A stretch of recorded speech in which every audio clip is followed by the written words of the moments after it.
রমজান মোবারক বন্ধুরা! প্রতিদিনের মতো আজকেও আমি হাজির হয়েছি একটি হেলথি ড্রিংকসের রেসিপি নিয়েও। তো তার জন্য আমি এখানে ১ মুঠো জিরা আ ফ্রাই প্যানে ঢেলে নিচ্ছি। ঢেলে নেওয়ার পরে যখন এটা ভাজা, ভাজা হয়ে যাবে তখন এর মধ্যে আমি কিছুটা তুলে রাখলাম এই জিরাটা যেটা গুঁড়া করে নেব। আর এটার মধ্যে আমি ১.৫ গ্লাস পানি দিয়ে দিলাম।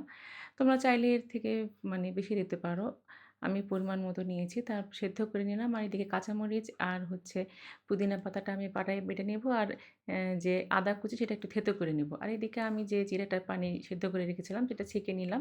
ওটা দিয়ে দিলাম আর পেষা পুদিনা পাতা কাঁচামরিচের পেস্টটা দিলাম আর থেতো করা আদাটা দিলাম। আর এর মধ্যে দিয়ে দিলাম হচ্ছে গোলমরিচের গুঁড়া।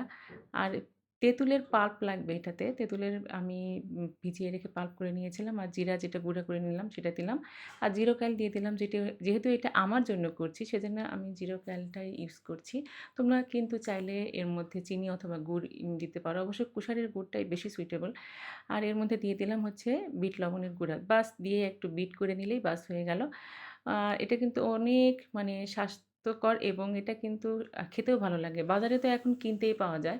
আর উপরে লেবু দিয়ে ঘষে একটু জিরার মধ্যে এ মানে এর গ্লাসটা চুবিয়ে নিলেই বাস ডিজাইন হয়ে গেল। আর বরফ আর পুদিনা পাতা দিয়ে ডেকোরেশন করে দিলে এক জবাবই নেই। বাচ্চারাও থেকে বুড়ো সবাই এটা খেতে পছন্দ করবে।